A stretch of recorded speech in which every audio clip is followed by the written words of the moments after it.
आशिकन जी जुबान में माथो बुधाए बता सुबाने को वहाबी तो के वट्टो जी त वट्टो मा पाणी कढंदो मास जो तू मेहरबानी फरमाए करे गाल इश्क जी मोहब्बत जी समझ जा त उहा बोली चंदो त बाबा साहबी के सरायकी गालाइंदा आजा जो असा उहा गाल कोन था कयो असा आशिकन जी गाल था कयो जड़ो साहबी वने पयो पंहिंजे घर तैयारी करण छाजी त महबूब अचनि था ऐं चवे छा पियो ज़ुबान सां या ज़ुबान हाल सां छा पियो चयो भाग असांजा खुलिया हाय रांझन रोही जुलिया हीर दे नाल है हुलिया हाय मतलब सब कहे पाया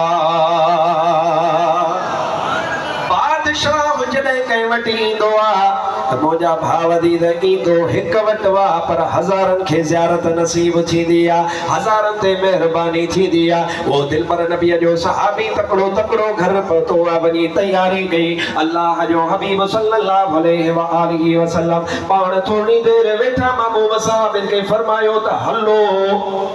हलो फिलाने सहाबी तैयारी कई वाह सोना अब्दुल लतीफ भिटाई रहमतुल्लाह ताला अलैह अल्लाह जो हबीब उतां खां निकतो वो काफिलो महबूब सां गॾु हज़रत अब्दुल लतीफ भिटाई ॾिठो ॾिसी करे हज़रत अब्दुल लतीफ फरमायो जेके चा आयो काफिलो जजो साथ धणी सरवाणो वार वढे वागू कया पवा हूंद पलाण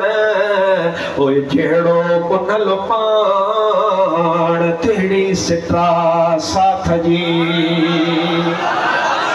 केचा आयो काफिलो